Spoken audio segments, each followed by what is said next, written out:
मेरे बहुत ही प्रिय और बहुत ही सम्मानित साथियों, हृदय की गहराइयों से अभिनंदन, बहुत बहुत हार्दिक स्वागत। साथियों, इन दिनों हम चर्चा कर रहे हैं प्रत्येक राशि के चिन्ह पर, और आज इसी क्रम में बारी है धनु राशि के चिन्ह के बारे में चर्चा करने की।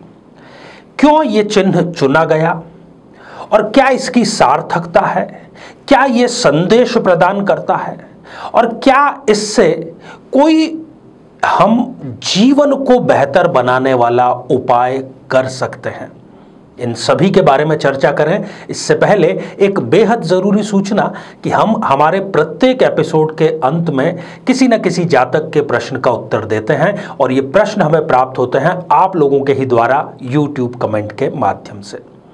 अपना कमेंट लिखने से पहले आप #आचार्य चंद्रकांत इस शब्द का प्रयोग जरूर करें, और साथ ही बेहद आसान सा प्रश्न जो इसी एपिसोड के अंत में आपसे पूछा जाएगा उसका सही उत्तर साथ में जरूर लिख करके भेजें, क्योंकि ये दोनों शर्तें पूरी करने वाले कमेंट्स में से ही किसी एक का हम चयन करते हैं। तो आइए साथियों, धनु राशि के बारे में चर्चा करें। ये जो आप चिन्ह देख रहे हैं ये एक धनुर्धर है, परंतु इसमें एक पशु और एक मनुष्य, इन दोनों का समावेश है। धड़ जो है वो एक घोड़े का है और ऊपर का जो शरीर है वो एक इंसान का है, और अपने हाथ से ये कोई लक्ष्य भेदन करने का प्रयास कर रहा है। साथियों, क्या छुपा है इस संदेश के पीछे, आइए जानने का प्रयास करते हैं। सबसे पहली, यहां पर मैं आज 5 बातों के बारे में चर्चा करूंगा। सबसे पहली जो बात है वो है लक्ष्यहीनता की। आप देख रहे हैं कि निशाना लगाया जा रहा है, प्रत्यंचा खींची जा रही है, परंतु लक्ष्य का पता नहीं है। जो व्यक्ति ये दृश्य देख रहा है उसको पता नहीं है कि निशाना कहां पर लगाना है, और यही सबसे बड़ी विशेषता और सबसे बड़ी खामी जिसको कहें वो धनु राशि के साथ में घटित होती है, लक्ष्यहीनता। जी हाँ, मेहनत ये पूरी करते हैं, सही समय पर करते हैं, नियमित रूप से करते हैं, परंतु जैसे आप एक ही स्थान पर यदि दौड़ते रहें, खड़े होकर के कदम ताल करते रहें, तो आप कहीं पहुंचेंगे नहीं। हाँ, आपका समय और आपका परिश्रम व्यर्थ जरूर चला जाएगा। धनु राशि के जातकों के साथ में ऐसी ही कोई स्थिति हमेशा निर्मित होती रहती है। इनकी मेहनत लक्ष्यहीनता के कारण हमेशा व्यर्थ चली जाती है। मेरा सुझाव इनको यही है कि आप हमेशा मेहनत करते समय अपने लक्ष्य पर ध्यान केंद्रित करें, लक्ष्य के अनुसार ही आप मेहनत करें। जब तक आपके सामने लक्ष्य नहीं है आप मेहनत ना करें, क्योंकि उसका कोई भी रिजल्ट आपको प्राप्त नहीं होगा। आप देखेंगे कि लक्ष्य निर्धारित नहीं करने के कारण आपने जीवन में बहुत सी गलतियां की, बहुत से अवसर आपने खो दिए। साथियों, दूसरी बात यहां पर आप देख रहे हैं कि एक घोड़ा भी है, साथ में एक इंसान भी है, घुड़सवार भी है। अब इन दोनों की भूमिका आप देखिए कि कहीं पर भी अगर गलती की गुंजाइश है तो हम क्या कहते हैं कि सबसे पहले हर व्यक्ति की यही टेंडेंसी होती है कि वो अपनी गलती को किसी और पर आसानी से डाल दे। आप देखेंगे कि यदि किसी घुड़दौड़ में कोई घोड़ा अच्छा परफॉर्मेंस नहीं कर पाता है तो उसकी गलती घोड़े के ऊपर कभी नहीं आती, उसकी गलती थोपी जाती है कि घुड़सवार जो है उसने ठीक से परफॉर्मेंस नहीं किया। ये संदेश हमारे लिए यही है कि धनु राशि के जातकों को हमेशा सिर्फ स्वयं काम में जुटने की जरूरत नहीं है, आपको केवल स्मार्ट तरीके से आदेशात्मक होना पड़ेगा। जब तक आप सारा कार्य यदि स्वयं करते रहे तो आप किसी बहुत बड़ी सफलता को अचीव नहीं कर पाएंगे। अगर आप बिजनेस में हैं यदि आप अधिकतम काम स्वयं कर रहे हैं तो आप बहुत बड़ा बिजनेस नहीं खड़ा कर पाएंगे। यदि आप अधिकारी हैं और सारे कार्य, कई बार तो अपने अधीनस्थों के कार्य भी आप स्वयं कर लेते हैं, तो आप बहुत अच्छे पद पर या बहुत अच्छी प्रतिष्ठा को प्राप्त नहीं कर पाएंगे। इसलिए इस बात का आपको विशेष ध्यान रखना चाहिए। तीसरी बात कि जो घोड़ा है वो परफॉर्म तभी कर पाता है जब उसकी नियमित रूप से व्यायाम की जाए, नियमित रूप से उसकी मालिश की जाए और उसका एक रूटीन फॉलो किया जाए, उसको नियमित रखा जाए। जैसे ही यदि घोड़े को ऐसे ही छोड़ दिया जाएगा तो वो ना तो घोड़दौड़ में काम का है, ना ही किसी युद्ध में और ना ही सवारी के। धनु राशि के जातकों के साथ में यही स्थिति होती है। उनके अंदर योग्यता है, उनके अंदर क्षमता है, परंतु वो स्वयं अकर्मण्य होकर के अपने दिमाग को, अपने शरीर को बेकार बनाते हैं। इसलिए सलाह आपके लिए यही है कि हमेशा आप व्यस्त रहें, हमेशा एक्टिव रहें।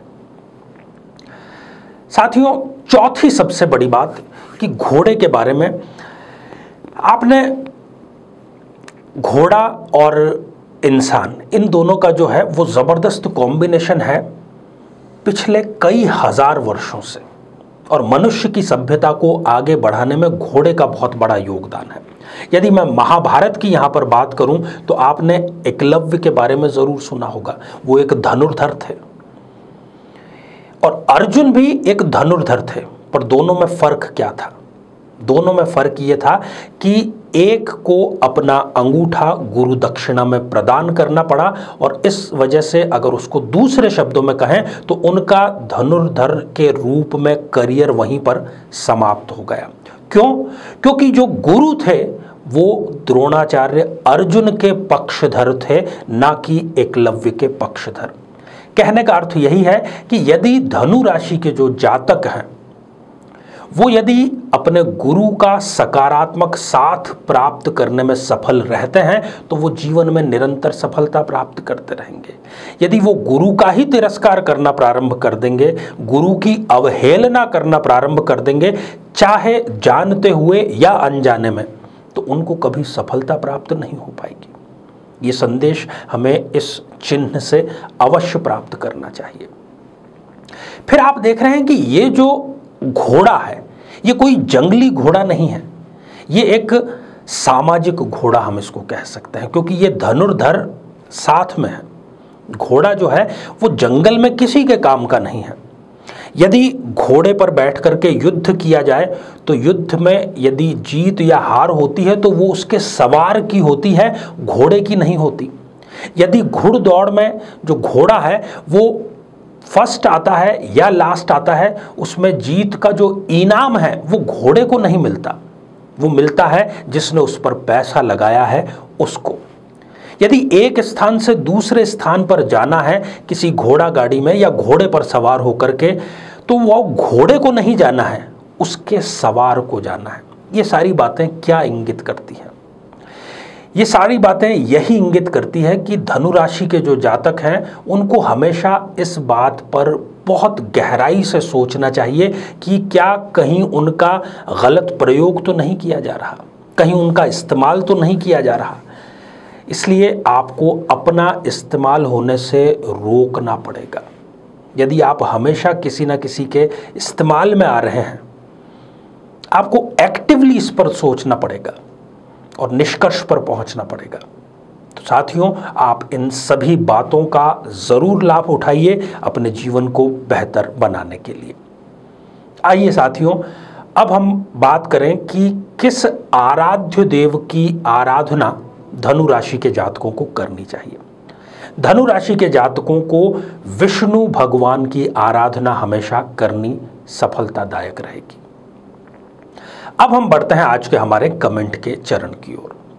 आज हमने कमेंट शामिल किया है सोनल कुमारी बाली जी का, जो कि उन्होंने लिखा है देहरादून उत्तराखंड से।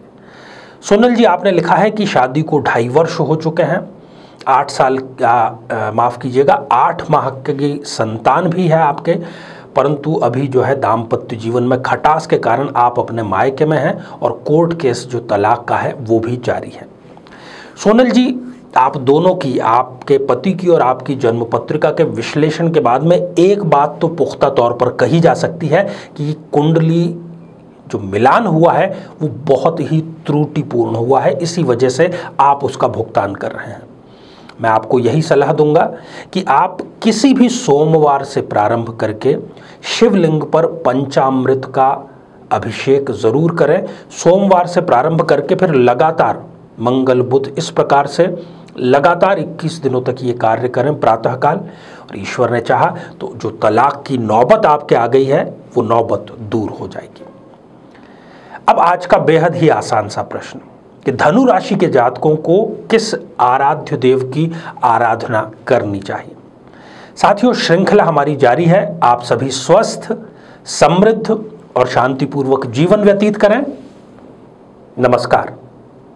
जीवन में किसी समस्या का सामना कर रहे हैं, जैसे कि शादी में देरी होना, पति पत्नी में मनमुटाव या तलाक तक की नौबत आ जाना, संतान का प्राप्त न हो पाना, नौकरी या धन प्राप्ति में बाधा आना, जीवन के प्रत्येक क्षेत्र में किसी न किसी प्रकार की बाधा आना, तो आज ही अपनी जन्म पत्रिका का संपूर्ण विश्लेषण करवाएं और पाएं समस्या से सदैव के लिए मुक्ति।